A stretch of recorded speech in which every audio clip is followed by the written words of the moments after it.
Hi guys, today I'm going to talk about the presidency. I may have to do this recording in two different sessions because of the time limits or the time allotments for this program. So bear with me. I'm going to go through this as smoothly and quickly as I can, and feel free to take any notes on any questions that you might have and bring those into the class. So first thing we need to set straight with the role of the presidency is head of state versus head of government. So there's head of state in countries, and if you're head of state, that means you have certain ceremonial duties that you do, versus head of government, and that's the actual policy making side of it.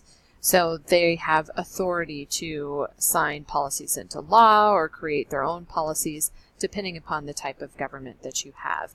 If you look at a country like UK, I have UK up here as a great example because Queen Elizabeth here is head of state. So she's in charge of ceremonial duties. Theresa May, right here, is head of government because she is the most recent prime minister.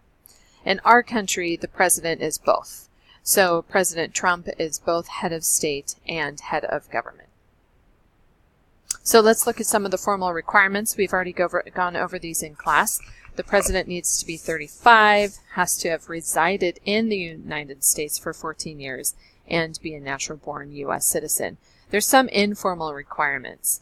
Until President Barack Obama, every single president has been white, every single president has been male, and every single president has been Protestant, except for one. And that, my friends, was JFK. He's the only elected Catholic. And actually, there was some controversy when he was running for office because who's the head of the Catholic Church? The Pope.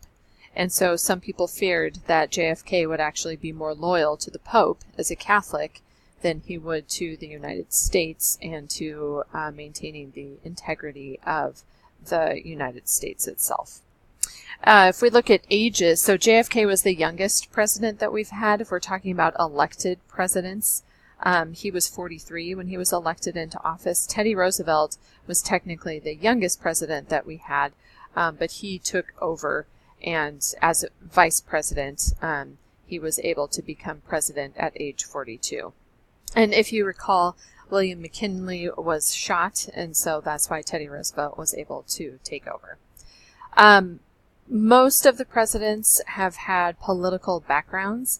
They've either been former state governors, they've been senators, they've been state legislators, they've been served in the House of Representatives, or they've served in a cabinet position. So most have had that political background, but they've had all manner of professions.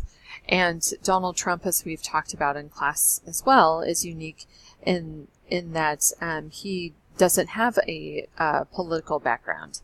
And so oftentimes we look to his business background to see how he will react to certain things as president. Compensation is set by Congress. So Congress holds the purse strings for the budget. They set the salaries for themselves, for the president, for cabinet members, for all federal workers, essentially, for Supreme Court justices, etc., etc. And it can't be raised or lowered during the president's term for fear that Congress could use it to influence the president's actions. In 2001, the salary was raised to $400,000, and that was the first raise that they'd had in quite a while. But there's a lot of other perks to it as well. Most expenses are paid for. There are some personal expenses that they have, but they get transportation, they get free health insurance, they have security detail, and so they're pretty well compensated for. After they leave office, there's also a chance for them to make some serious money, and that usually comes in the form of speaking fees and books. So many former presidents are asked to speak in front of different firms, and they're given a hefty price for that.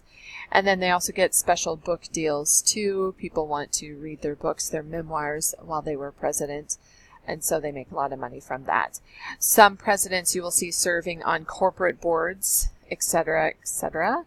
And so they can make some additional cash if they need to doing that. So the normal road to the White House, once elected, the president serves a term of 4 years. And so now we have a 2-term limit because of the 22nd Amendment. So FDR was elected to 4 terms in office, and he did not get to fulfill that 4th term fully. But most presidents have been elected to office. The other route, of course, is when the president dies. And so then the vice president moves into that position. We have Gerald Ford, who's our one unelected president. And I think I mentioned this before in class too, but Spiro Agnew was Richard Nixon's original vice president. And there was some controversy about, I think it was shady tax dealings or something like that. And so he resigned, he stepped down, and so that means that Nixon had to appoint another vice president. And so he appointed Gerald Ford to that position. And then, of course, as we know, Nixon resigned. So Ford then became president without being elected at all. So if the president passes away, the vice president succeeds to the office. And this opening of the presidency can be there because of death, it can be there because of resignation, or because of convicted impeachment. So no president has been found guilty of impeachment charges. There have been 2 presidents, Andrew Johnson and Bill Clinton, that have both been impeached by the House, and they were tried by the Senate with the Chief Justice presiding, but neither of them were convicted. And here you can see some incomplete presidential terms that are kind of interesting to look at and see which presidents weren't able to totally fulfill their spot and who they were succeeded by.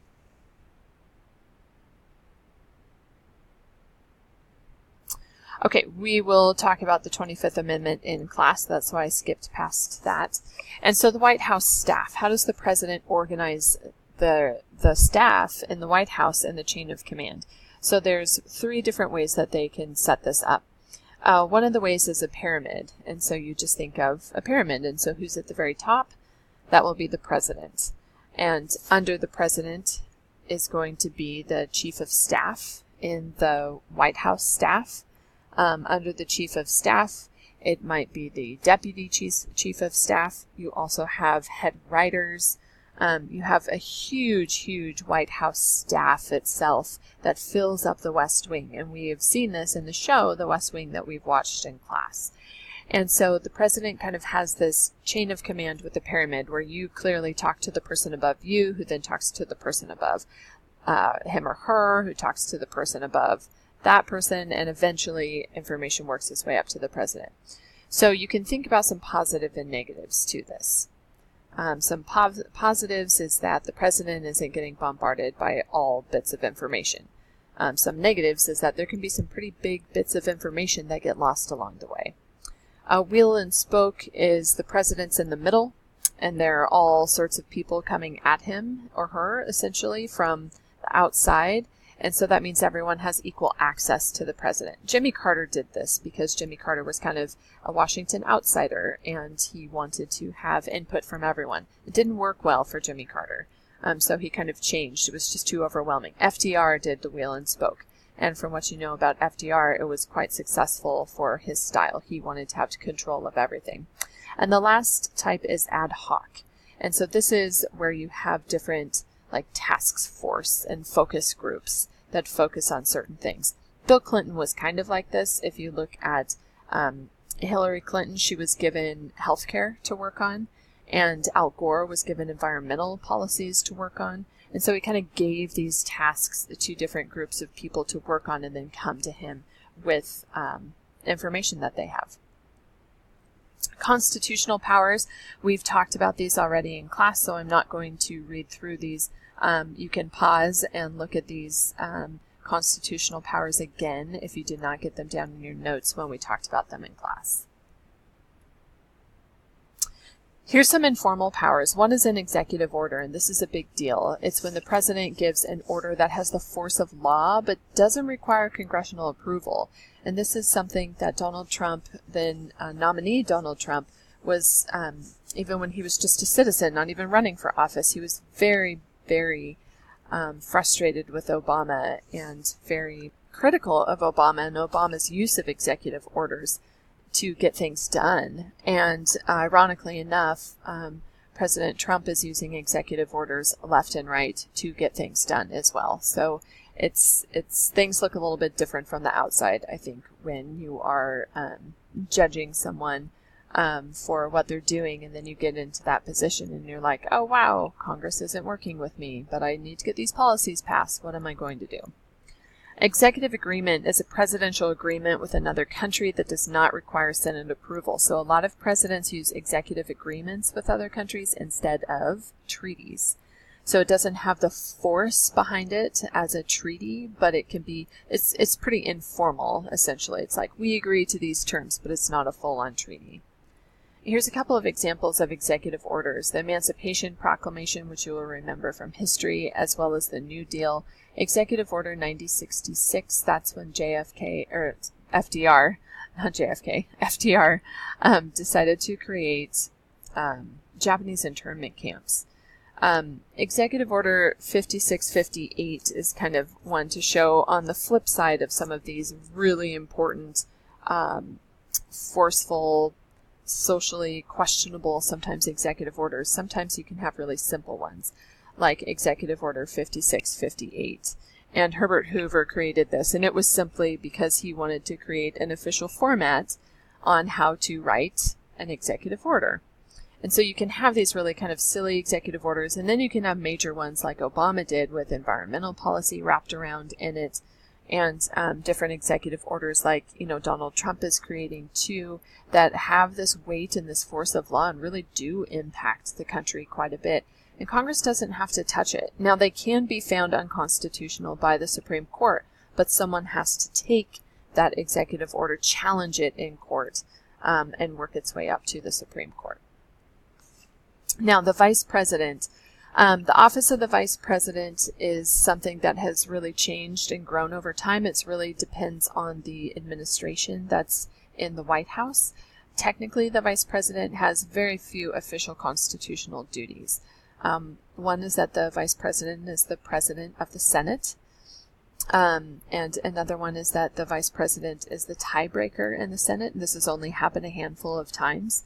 Joe Biden never had to cast a tie-breaking vote. Mike Pence had to cast a tie-breaking vote to get Education Secretary Betsy DeVos confirmed. And so he had to cast that tie-breaking vote. And so it just kind of depends on the office and the situation. Of course, the Vice President is second in line, or first in line, to become president if the president were to pass away. So, a lot of people have thought that the role of the Vice President is very minimal, and it is, but it's definitely grown over time. And so Mike Pence has had a lot more power. Joe Biden was certainly given a lot of power. And then you look at LBJ. LBJ hated being Vice President. LBJ was made fun of by the Kennedy group oftentimes because he went from being the majority leader in the Senate and this powerful man to being Vice President and having nothing to do. And so it really depends on the presidency. I really encourage you to listen to Civics 101 podcast, episode 73. I just listened to it the other day as I was running, and it's all about the Vice President. It's 12 minutes of great information on the Vice President, more than I would have time to talk about in class. So please check that out. It's really interesting. And the final thing I'll talk about in this mini lecture is the cabinet. So the cabinet is going to be presidential advisors. They're not listed in the Constitution, but it's things like Secretary of State, Secretary of Education, et cetera, et cetera. And so these people, oftentimes the president doesn't even know who these people are. The president is just advised by White House staff to pick certain people that he or she thinks would be best for the job. And of course, they have to be confirmed by the Senate, which can be challenging, as we saw with Trump, with a lot of pushback from the Democrats. But ultimately, most of his cabinet positions were confirmed because of the Senate Republican majority. So that's all the time we have for this lecture. I will have to create another lecture to continue with the role of the executive. Thanks, guys.